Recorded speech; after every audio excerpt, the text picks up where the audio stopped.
आप जगत के पिता हैं और अरणि में अग्नि स्थापन के समान आपने इसमें धारणा शक्ति रूप अपना तेज स्थापित किया है। हम आपको और इस पृथ्वी माता को प्रणाम करते हैं। प्रभो, रसातल में डूबी हुई इस पृथ्वी को निकालने का साहस आपके सिवा और कौन कर सकता है। किंतु आप तो संपूर्ण आश्चर्यों के आश्रय हैं। आपके लिए यह कोई आश्चर्य की बात नहीं है। आपने ही तो अपने माया से इस अत्यंत आश्चर्यमय विश्व की रचना की है। जब आप अपने वेदमय विग्रह को हिलाते हैं तब हमारे ऊपर आपकी गर्दन के बालों से झरती हुई शीतल जल की बूंदें गिरती है। ईश्वर, उनसे भीग कर हम जनलोक, तपलोक और सत्यलोक में रहने वाले मुनिजन सर्वथा पवित्र हो जाते हैं। जो पुरुष आपके कर्मों का पार करना पाना चाहता है, अवश्य ही उसकी बुद्धि नष्ट हो जाती है, क्योंकि आपके कर्मों का कोई पार ही नहीं। आपकी ही योग माया के सत्वादि गुणों से यह सारा जगत मोहित हो रहा है। भगवान, आप इसका कल्याण कीजिए। श्री मैत्रेय जी कहते हैं, विदुर जी, उन ब्रह्मवादी मुनियों के इस प्रकार स्तुति करने पर सबकी रक्षा करने वाले भगवान ने अपने खुरों से जल को स्तंभित कर उस पर पृथ्वी को स्थापित कर दिया। इस प्रकार रसातल से लीलापूर्वक लाई हुई पृथ्वी को जल पर रख कर वे विश्वेक्षण प्रजापति भगवान श्री हरि अंतर्धान हो गए।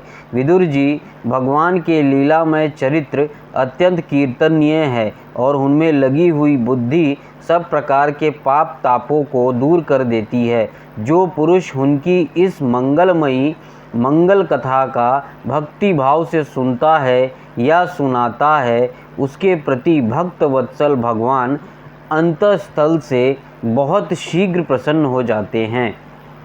भगवान तो सभी कामनाओं को पूर्ण करने में समर्थ हैं। उनके प्रसन्न होने पर संसार में क्या दुर्लभ है, किंतु उन तुच्छ कामनाओं की आवश्यकता ही क्या। जो लोग उनका अनन्य भाव से भजन करते हैं, उन्हें तो वे अंतर्मयी परमात्मा स्वयं अपना परम पद ही दे देते हैं। अरे, संसार में पशुओं को छोड़कर अपने पुरुषार्थ को सार जानने वाला ऐसा कौन पुरुष होगा जो आवागमन से छुड़ा देने वाली भगवान की प्राचीन कथाओं में से किसी भी अमृतमयी कथा का अपने कर्णपुटों से एक बार पान करके फिर उनकी ओर से मन हटा लेगा। 14वां अध्याय, दिति का गर्भधारण।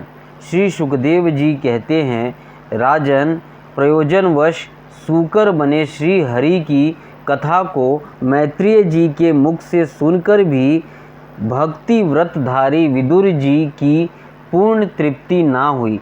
अतः उन्हें हाथ जोड़कर फिर पूछा। विदुर जी ने कहा, मुनिवर, हमने यह बात आपके मुख से अभी सुनी है कि आदि दैत्य हिरण्यराक्षस को भगवान यज्ञ मूर्ति ने ही मारा था। ब्राह्मण जिस समय भगवान लीला से ही अपनी दाढ़ों पर रखकर पृथ्वी को जल में निकाल रहे थे, उस समय उनसे दैत्यराज हिरण्यरक्ष की मुठभेड़ किस कारण हुई।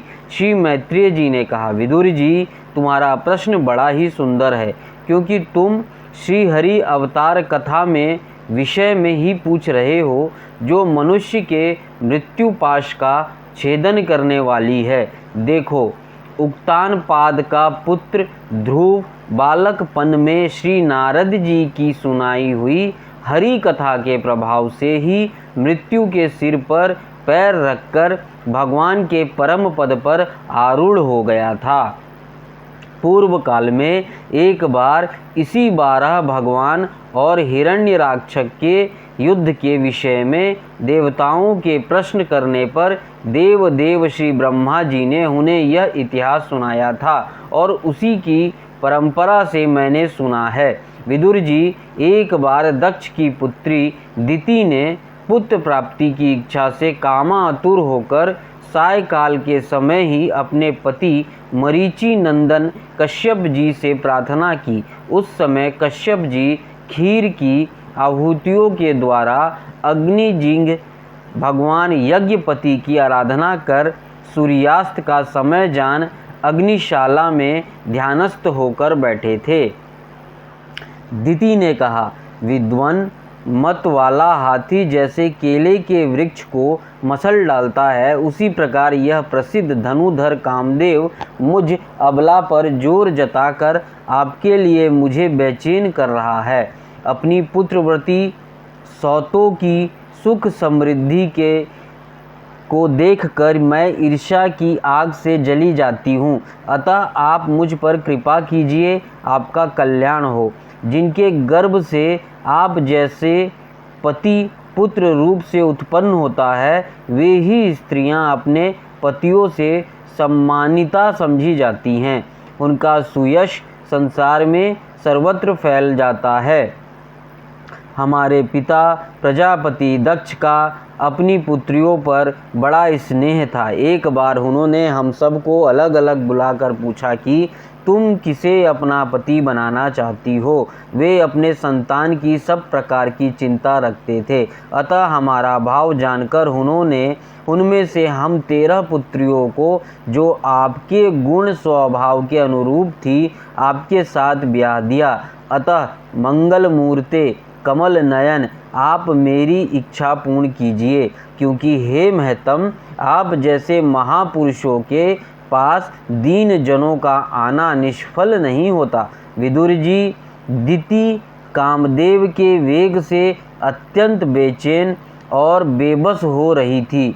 उसने इसी प्रकार बहुत सी बातें बनाते हुए दीन होकर कश्यप जी से प्रार्थना की। तब उन्होंने उसे सुमधुर वाणी से समझाते हुए कहा, भीरू, तुम्हारी इच्छा के अनुसार मैं अभी अभी तुम्हारा प्रिय अवश्य करूँगा। भला जिसके द्वारा अर्थ, धर्म और काम तीनों की सिद्धि होती है, अपनी ऐसी पत्नी की कामना कौन पूर्ण नहीं करेगा। जिस प्रकार जहाज पर चढ़कर मनुष्य महासागर को पार कर लेता है, उसी प्रकार गृहस्थ आश्रमी दूसरे आश्रमों को आश्रय देता हुआ अपने आश्रम द्वारा स्वयं भी दुख समुद्र के पार हो जाता है। मननी स्त्री को तो त्रिविध पुरुषार्थ की कामना वाले पुरुष का आधा अंग कहा गया है। उस पर अपनी गृहस्थी का भार डालकर पुरुष निश्चिंत होकर विचरता है। इंद्रिय रूप शत्रु अन्य आश्रम वालों की लिए अत्यंत दुर्जय है, किंतु जिस प्रकार किले का स्वामी सुगमता से ही लुटने वाले शत्रुओं को अपने अधीन कर लेता है, उसी प्रकार हम अपनी विवाहिता पत्नी का आश्रय लेकर हीन इंद्रिय रूप शत्रुओं को सहज में ही जीत लेते हैं। गृहेश्वरी, तुम जैसी भार्या के उपकारों का बदला तो हम अथवा और कोई भी गुणग्राही पुरुष अपनी सारी उम्र में अथवा जन्मांतरों में भी पूर्ण रूप से नहीं चुका सकते। तो भी तुम्हारी इस संतान प्राप्ति की इच्छा को मैं यथाशक्ति अवश्य पूर्ण करूँगा। परंतु अभी तुम एक मुहूर्त ठहरो, जिससे लोग मेरी निंदा ना करें। यह अत्यंत घोर समय राक्षस आदि घोर जीवों का है और देखने में भी बड़ा भयानक है। इसमें भगवान भूतनाथ के गण भूत प्रेत आदि घूमा करते हैं।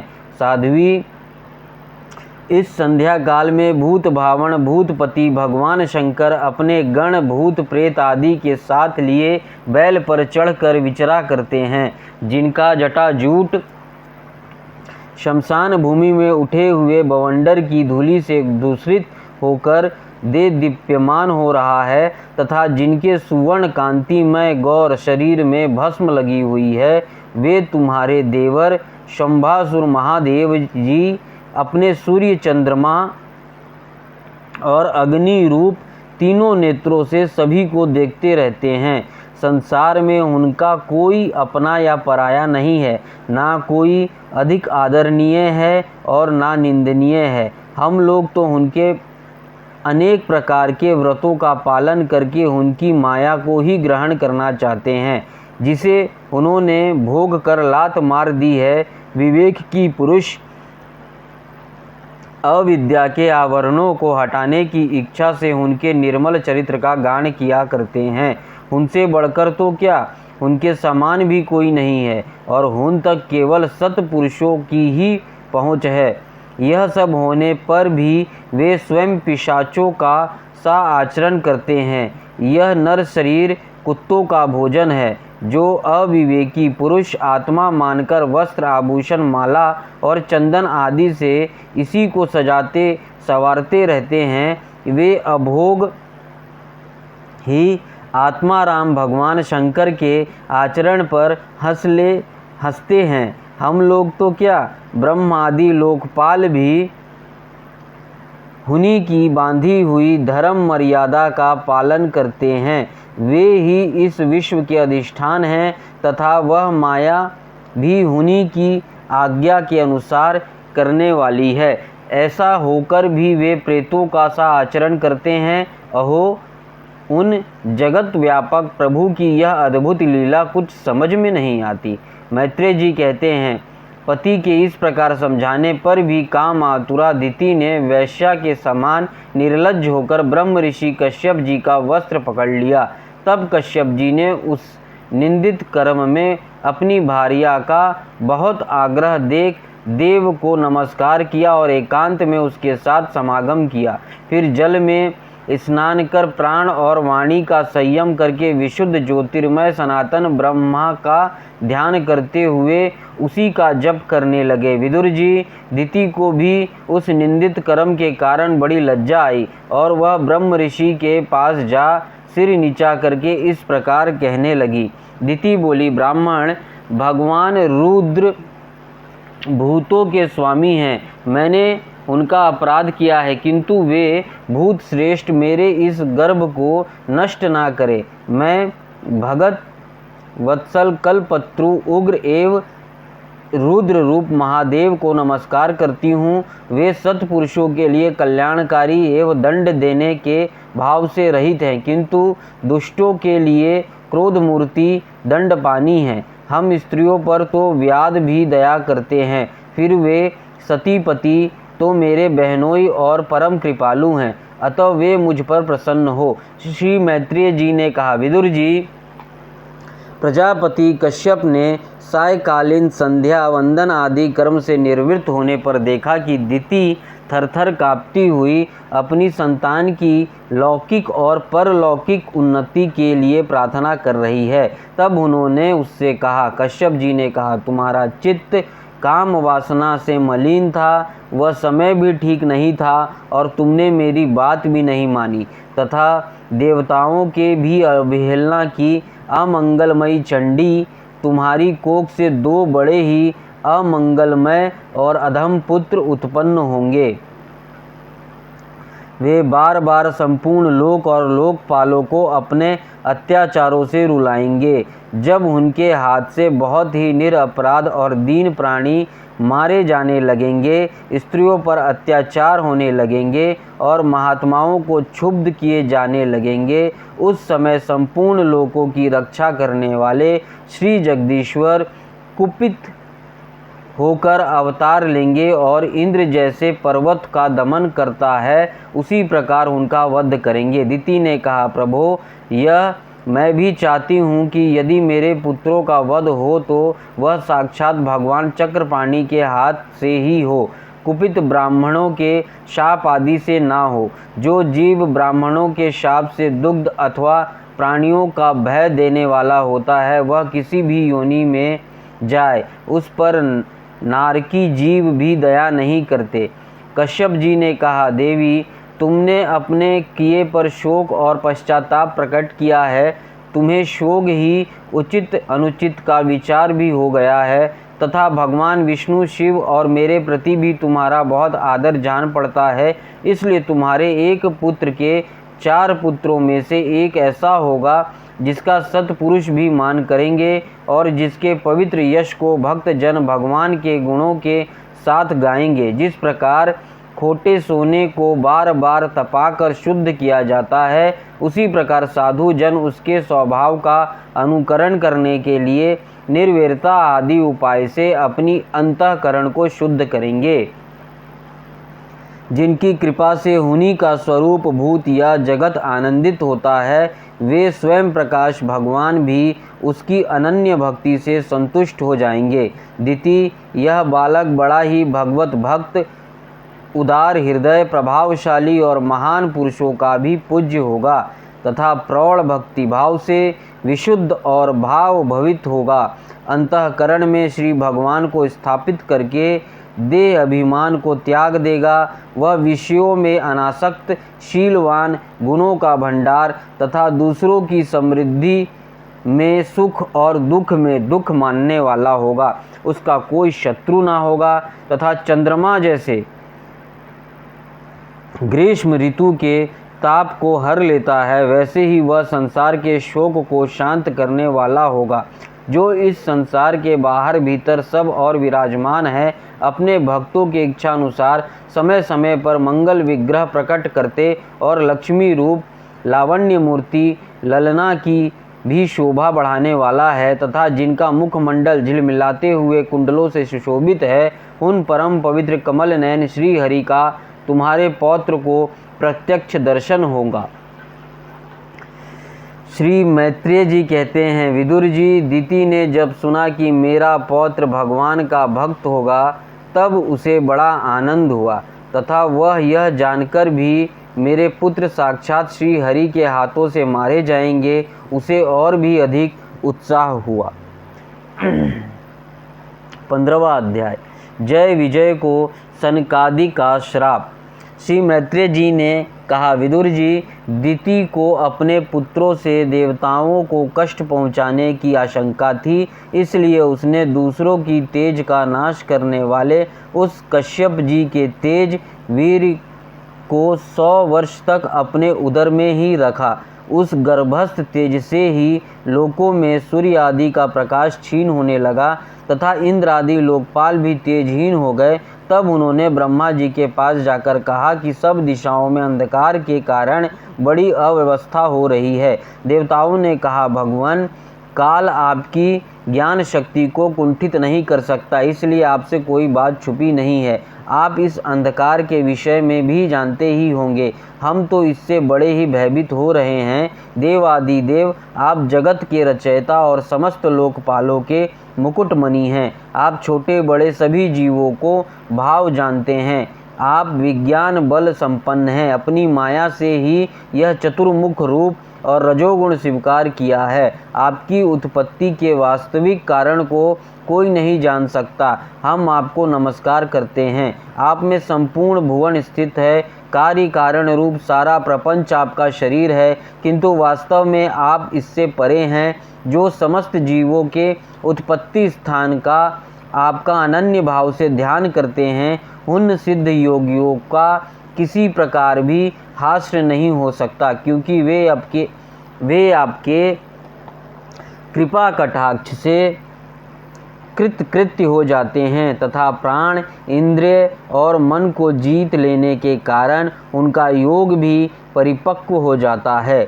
रस्सी से बंधे हुए बैलों की भांति आपकी वेदवाणी से जकड़ी हुई सारी प्रजा आपकी अधीनता में नियम पूर्वक कर्म अनुष्ठान करके आपको बलि समर्पित करती है।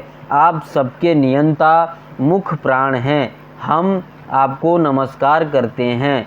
भूमन, इस अंधकार के कारण दिन रात का विभाग अस्पष्ट हो जाने से लोगों के सारे कर्म लुप्त होते जा रहे हैं, जिससे वे दुखी हो रहे हैं। उनका कल्याण कीजिए और हम शरणागतों की और अपनी अपार दया दृष्टि से निहारिए। देव, आग जिस प्रकार ईंधन में पड़कर बढ़ती रहती है, उसी प्रकार कश्यप जी के वीर से स्थापित हुआ यह दिति का गर्भ सारे दिशाओं को अंधकारमय करता हुआ क्रमश बढ़ रहा है। श्री मैत्रेय जी कहते हैं, महाबाहो, देवताओं की प्रार्थना सुनकर भगवान ब्रह्मा जी हंसे और उन्हें अपनी मधुर वाणी से आनंदित करते हुए कहने लगे। श्री ब्रह्मा जी ने कहा, देवताओं, तुम्हारे पूर्वज मेरे मानस पुत्र सनकादि लोकों की आसक्ति त्याग कर समस्त लोकों में आकाश मार्ग से विचरा करते थे। एक बार वे भगवान विष्णु के शुद्ध सत्वमय सब लोकों के शिरोभाग में स्थित वैकुंठ धाम में जा पहुँचे। वहाँ सभी लोग विष्णु रूप होकर रहते थे और प्राप्त भी उन्हीं को होते थे, जो अन्य सब प्रकार की कामनाएं छोड़कर केवल भगवत चारण शरण की प्राप्ति के लिए ही अपनी धर्म द्वारा उनकी आराधना करते हैं। वह वेदांत प्रतिपाद धर्म मूर्ति श्री आदि नारायण हम अपने भक्तों को सुख देने के लिए शुद्ध सत्वमय स्वरूप धारण कर हर समय विराजमान रहते हैं। उस लोक में नेश्रिय नाम का एक वन है, जो मूर्तिमान केवल्य सा है जान पड़ता है। वहाँ सब प्रकार की कामनाओं को पूर्ण करने वाले वृक्षों से सुशोभित हैं, जो स्वयं हर समय 6 ऋतुओं की शोभा से संपन्न रहते हैं। वह विमानाचारी गंधर्वगण अपनी प्रियाओं के सहित अपने प्रभु की पवित्र लीलाओं का गान करते रहते हैं, जो लोगों की संपूर्ण पाप राशि को भस्म कर देने वाली है। उस समय सरोवर में खिली हुई मकरंदपूर्ण वासंती के माधवी लता की सुमधुर गंध उनके चित्त को अपनी ओर खींचना चाहती है, परंतु वे उसकी ओर ध्यान ही नहीं देते, वरम उस गंध को उड़ाकर लाने वाली वायु को ही बुरा भला कहते हैं।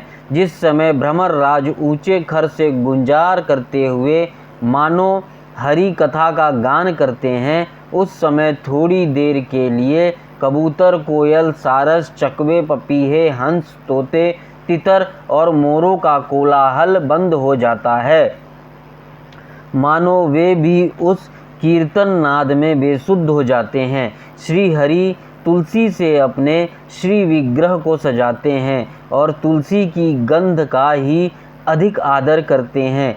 यह देखकर वहाँ के मंदार, कुंद, कूर्बक, तिलक वृक्ष, उत्पल, रात्रि में खिलने वाले कमल, चंपक, अर्ण, पुनाग, नागकेसर, बकुल, मेलसिरी, अम्बुज, दिन में खिलने वाले कमल और पारिजात आदि पुष्प सुगंध युक्त होने पर भी तुलसी का ही तप अधिक मानते हैं। वह लोग वैदुर्य, मरकतमणि, पत्रे और सुवर्ण के विमानों से भरा हुआ है।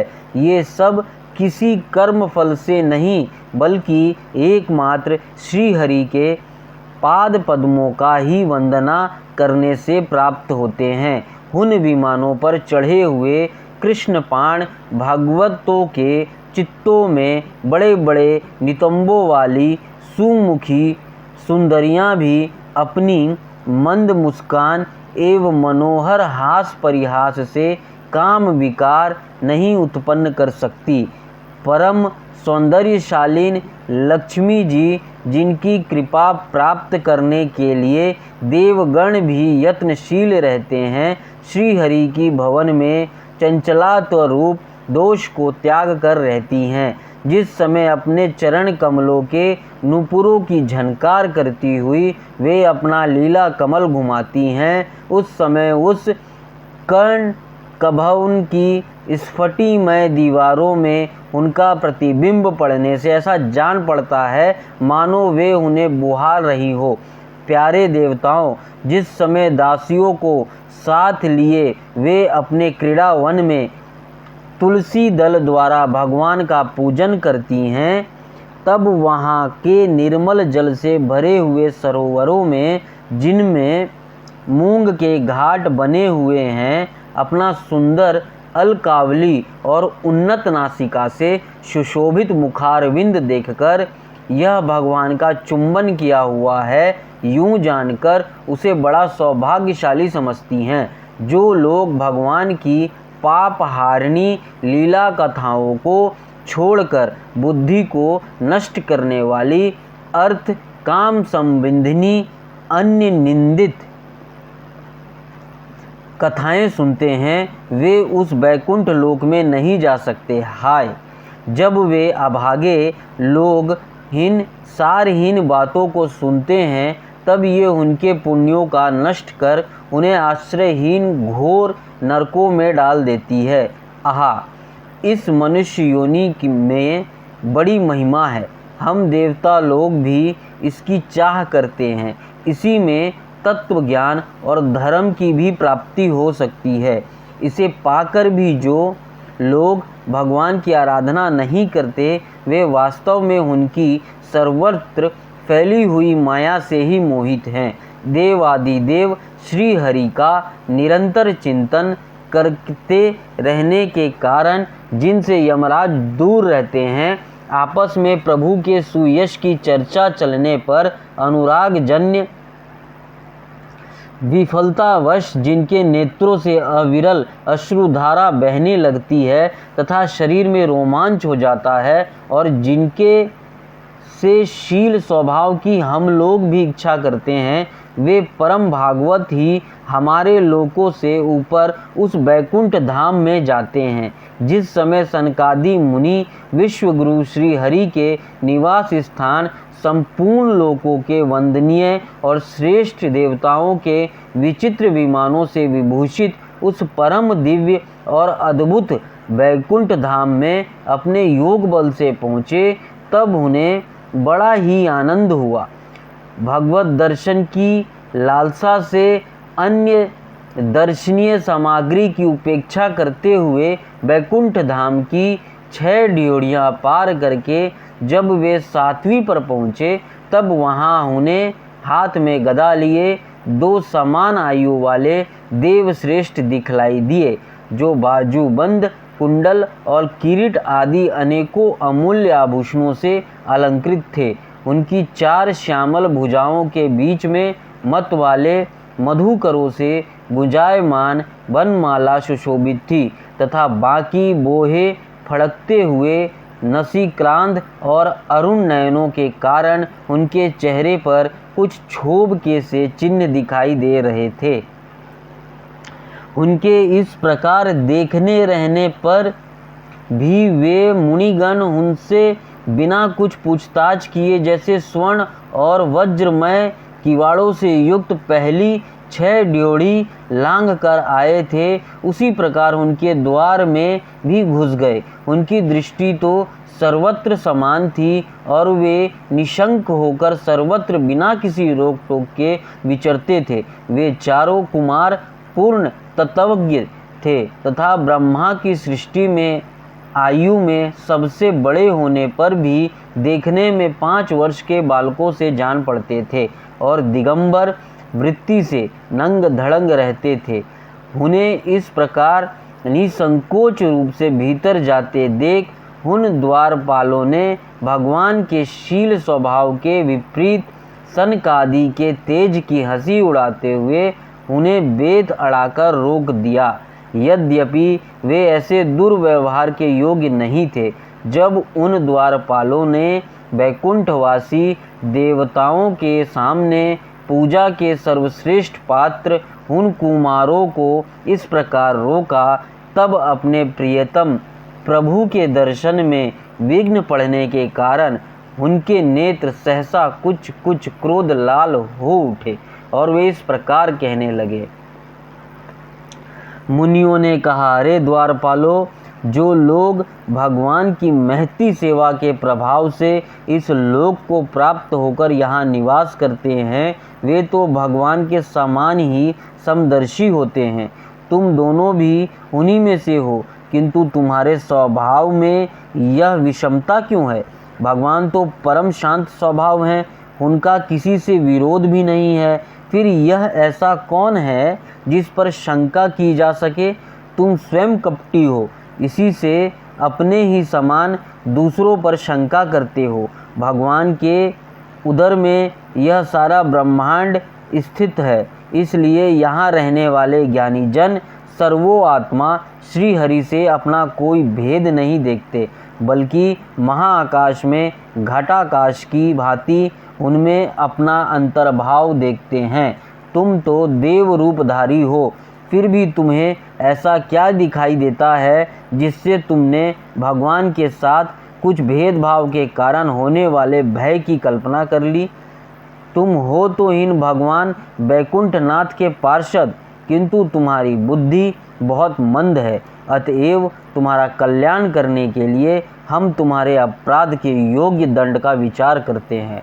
तुम अपनी भेद बुद्धि के दोष से इस बैकुंठ लोक से निकलकर उन पापमय योनियों में जाओ जहाँ काम, क्रोध, लोभ और प्राणियों के ये 3 शत्रु निवास करते हैं।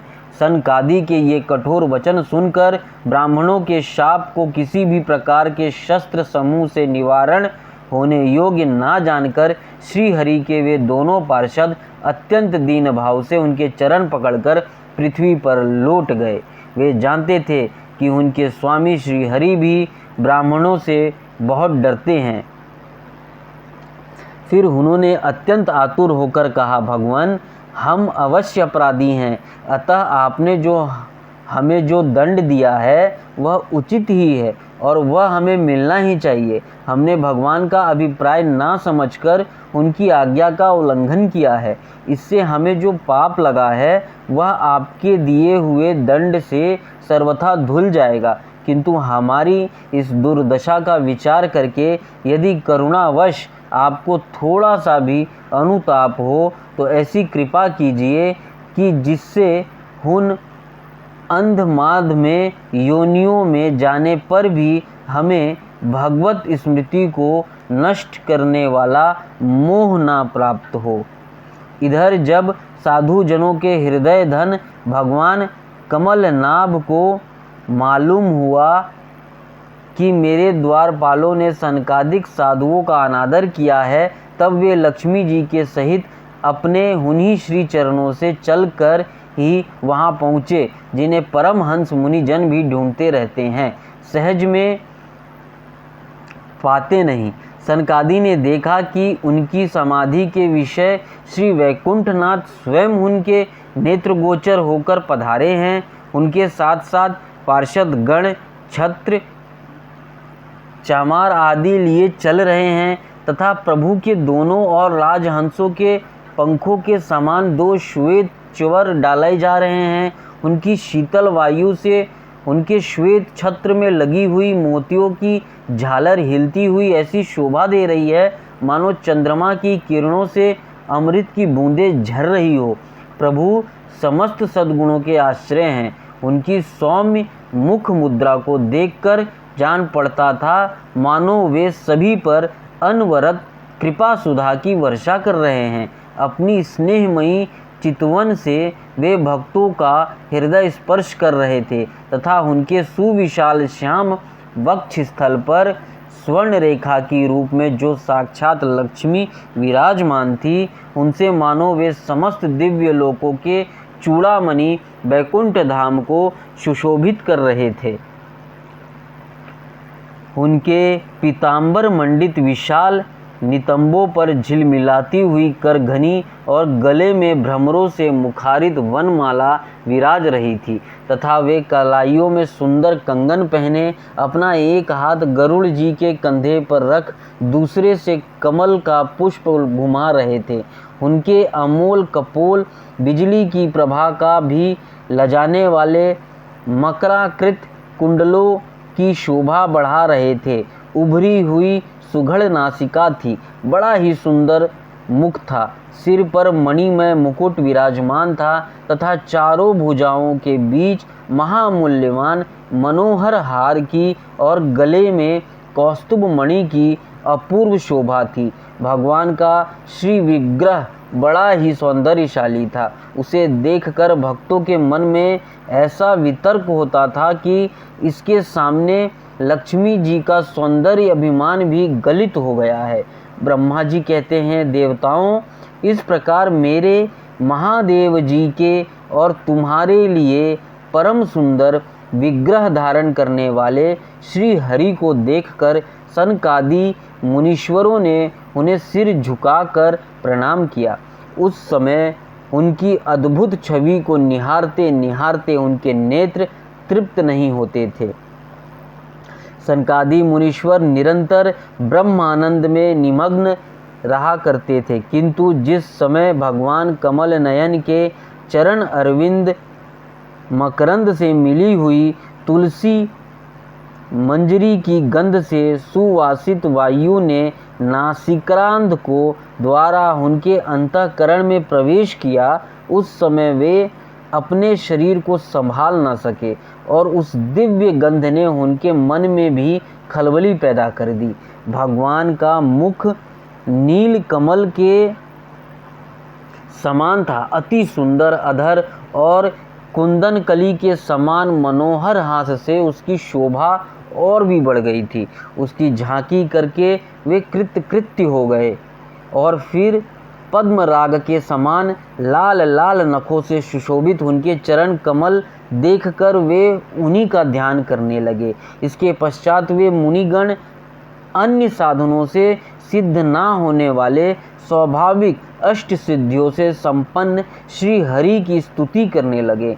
जो योग मार्ग द्वारा संपन्न श्री हरि की स्तुति करने लगे, जो योग मार्ग द्वारा मोक्ष पद की खोज करने वाले पुरुषों के लिए उनके ध्यान का विषय अत्यंत आदरणीय और नयन आदि आनंदी की वृद्धि करने वाला पुरुष रूप प्रकट करते हैं।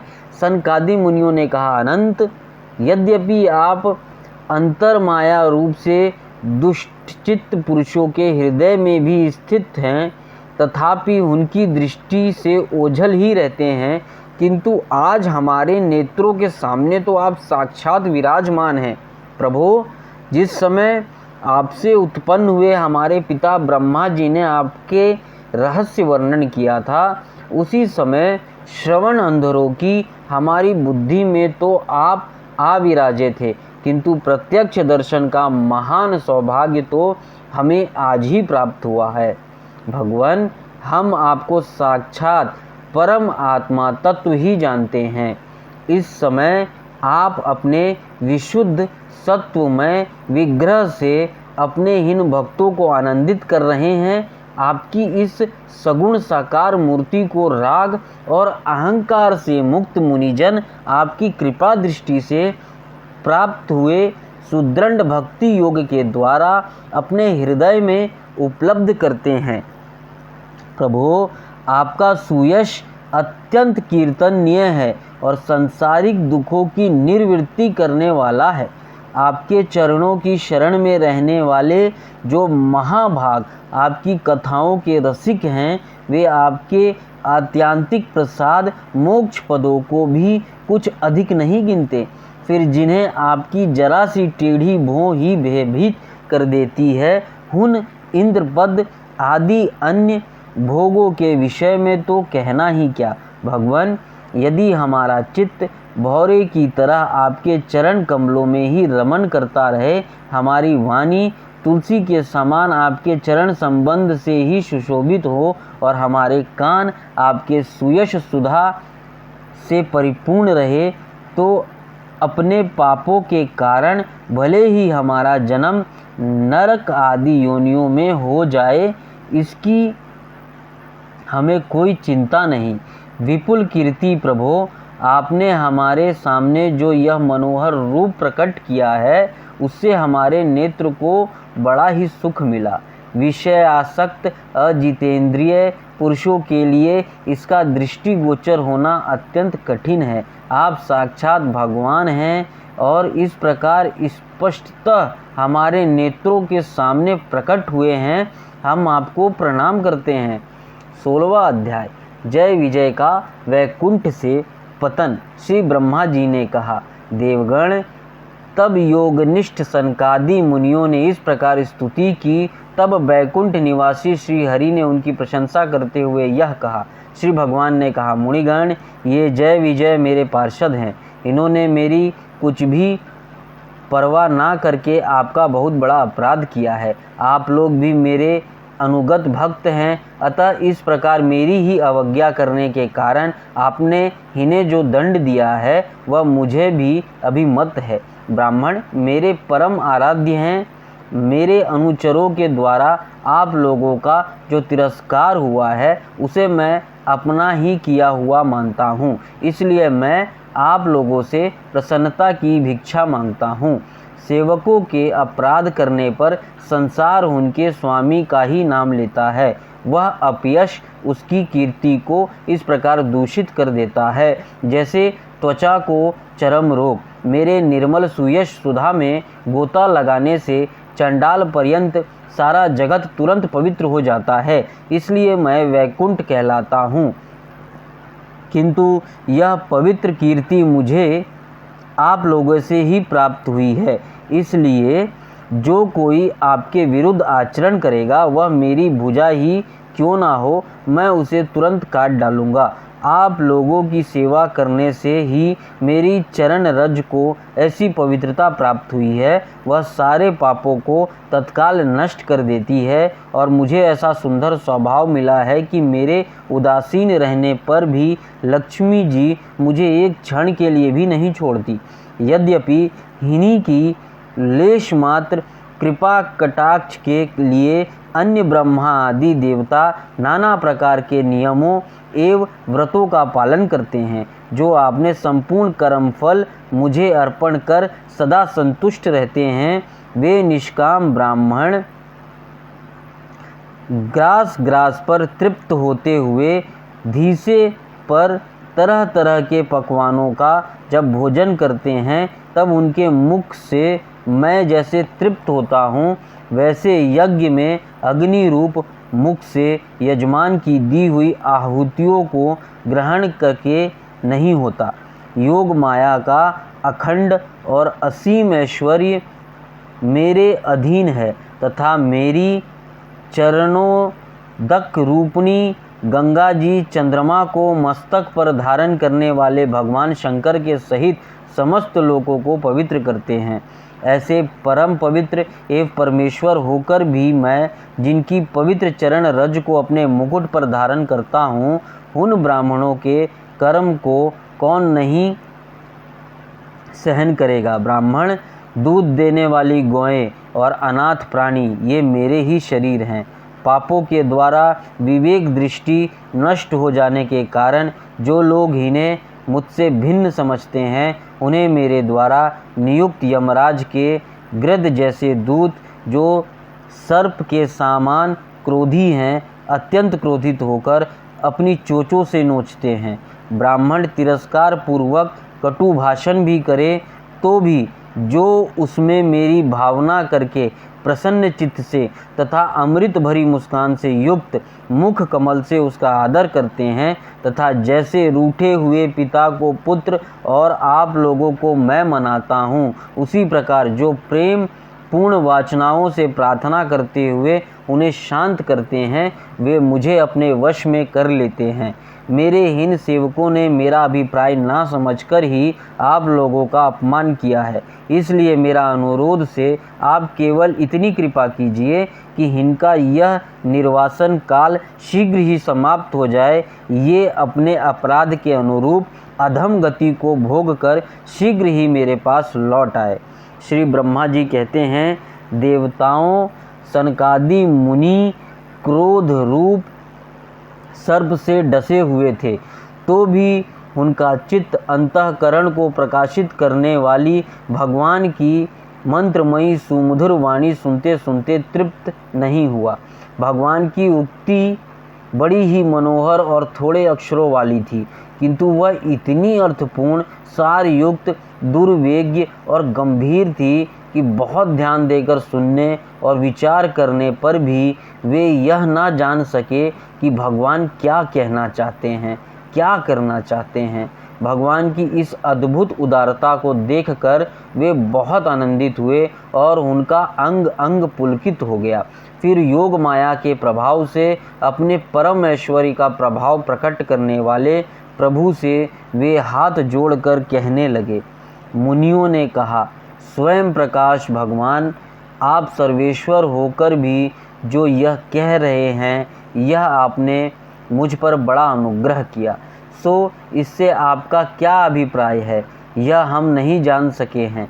प्रभो, आप ब्राह्मणों के परम हितकारी हैं। इससे लोक शिक्षा के लिए आप भले ही ऐसा माने कि ब्राह्मण मेरे आराध्य देव हैं, वस्तुतः तो ब्राह्मण तथा देवताओं के भी देवता ब्रह्मादि के भी आप ही आत्मा और आराध्य देव हैं।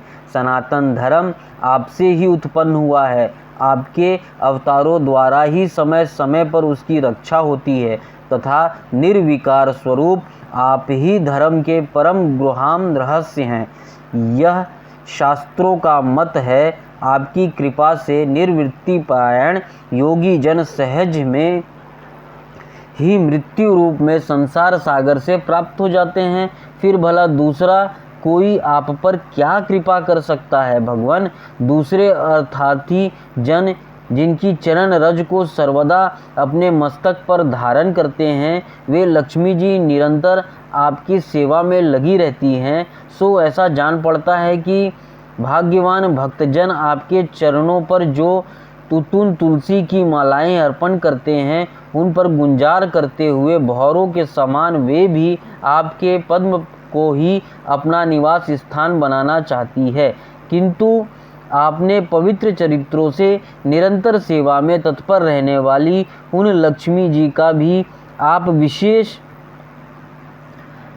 आदर करते हैं। आप स्वयं ही संपूर्ण भजनीय गुणों के आश्रय हैं। क्या जहाँ तहाँ विचरते हुए ब्राह्मणों के चरणों में लगने से पवित्र हुई मार्ग की धूलि और श्री वत्स का चिन्ह आपको पवित्र कर सकते हैं? क्या इनसे आपकी शोभा बढ़ सकती है? भगवान, आप साक्षात धर्म स्वरूप हैं।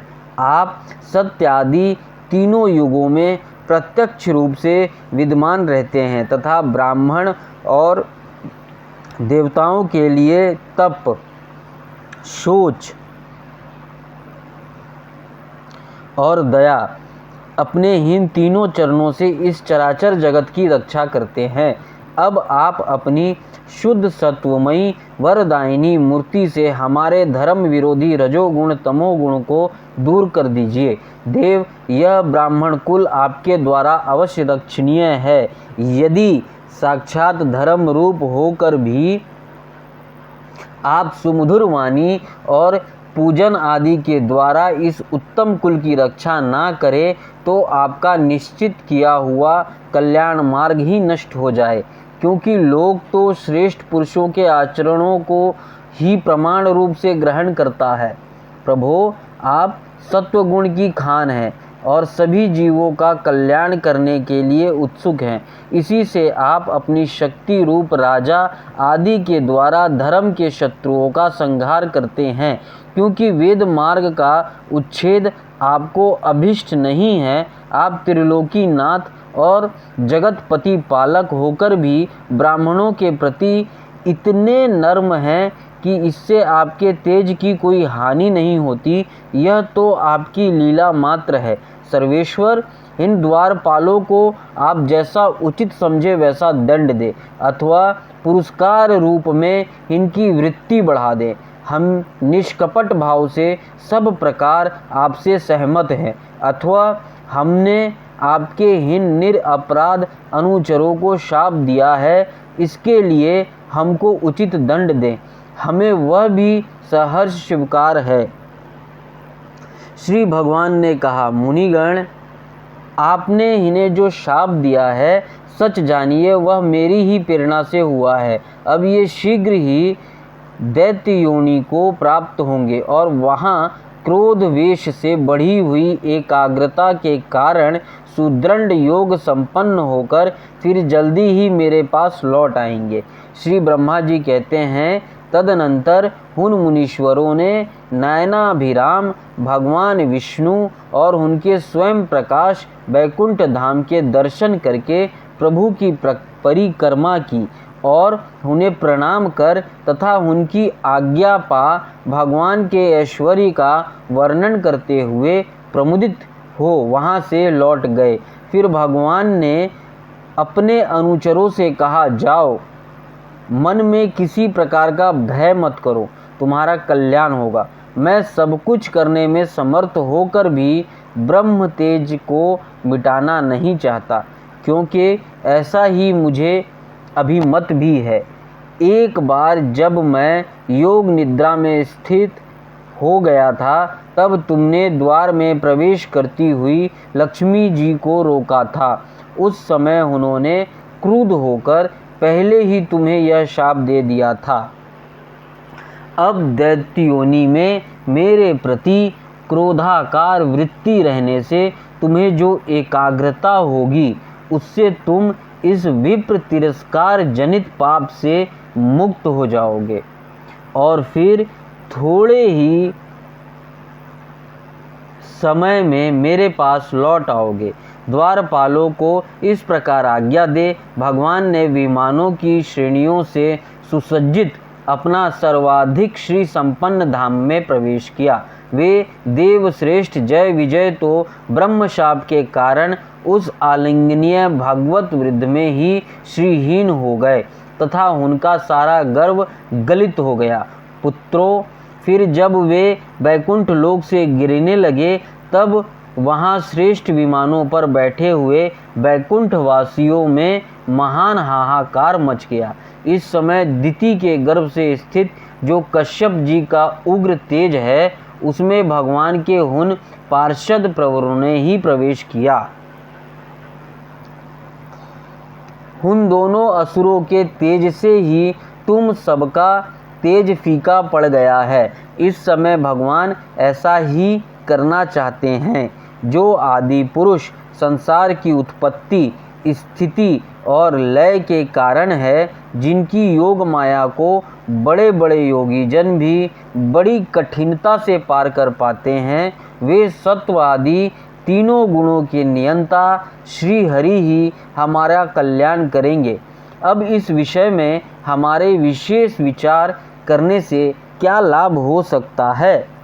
17वां अध्याय हिरण्यकश्यपु और हिरण्याक्ष का जन्म तथा हिरण्याक्ष की दिग्विजय। श्री मैत्रेय जी ने कहा, विदुर जी, ब्रह्मा जी के कहने से अंधकार का कारण जानकर देवताओं की शंका निवृत्त हो गई और फिर वे सब स्वर्गलोक को लौट गए। इधर दिति को अपने पतिदेव के कथा अनुसार पुत्रों की ओर से उपद्रव आदि की आशंका बनी रहती थी। इसलिए जब पूरे 100 वर्ष बीत गए, तब उस साध्वी ने 2 यमज जुड़वे पुत्र उत्पन्न किए। उनके जन्म लेते समय स्वर्ग, पृथ्वी और अंतरिक्ष में अनेकों उत्पात होने लगे, जिनसे लोग अत्यंत भयभीत हो गए। जहाँ तहाँ पृथ्वी और पर्वत कांपने लगे, सब दिशाओं में दाह होने लगा, जगह जगह उल्कापात होने लगा, बिजलियाँ गिरने लगी, आकाश में अनिष्ट सूचक धूमकेतु उच्छल तारे दिखाई देने लगे। बार बार साए साए करती और बड़े बड़े वृक्षों को उखाड़ती हुई बड़ी विकट असहा वायु चलने लगी। उस समय आंधी उसकी सेना और उड़ाती हुई धूल ध्वजा के समान जान पड़ती थी। बिजली जोर जोर से चमककर मानो खिलखिला रही थी। घटाओं ने ऐसे सघन रूप धारण किया कि सूर्य, चंद्र आदि ग्रहों के लुप्त हो जाने से आकाश में गहरा अंधेरा छा गया। उस समय कहीं कुछ भी दिखाई ना देता था। समुद्र दुखी मनुष्य की भांति कोलाहल करने लगा। उसमें ऊंची ऊंची तरंगे उठने लगी और उसके भीतर रहने वाले जीवों में बड़ी हलचल मच गई। नदियों में तथा अन्य जलाशयों में भी बड़ी खलबली मच गई। उनके कमल सूख गए। सूर्य और चंद्रमा बार बार ग्रसे जाने लगे और उनके चारों ओर अमंगल सूचक मंडल बैठने लगे। बिना बादलों के ही गरजने का शब्द होने लगा तथा गुफाओं में से रथ की धरधराहट का सा शब्द निकलने लगा। गांवों में गीदड़, उल्लुओं के भयानक शब्द के साथ ही सियारियों के मुख से दहकती हुई आग जलाकर बड़ा अमंगल शब्द करने लगी। जहाँ तहाँ कुत्ते अपनी गर्दन ऊपर उठाकर कभी गाने और कभी रोने के समान भांति भांति के शब्द करने लगे। विदुर जी, झुंड के झुंड गधे अपने कठोर खुरों से पृथ्वी खोदते और रेंकने का शब्द करते मत वाले होकर इधर उधर दौड़ने लगे। पक्षी गर्दों के शब्द से डरकर रोते चिल्लाते अपने घोंसलों से उड़ने लगी। अपनी खीरकों में बंधे हुए और वन में चरते हुए गाय बैल आदि पशु डर के मारे मलमूत्र त्यागने लगे। गौएं ऐसी डर गई कि दूहने पर भी उनका थनों से खून निकलने लगा। बादल पेय की वर्षा करने लगे। देव मूर्तियों की आंखों से आंसू बहने लगे और आंधी के बिना ही वृक्ष उखड़ उखड़ कर गिरने लगे।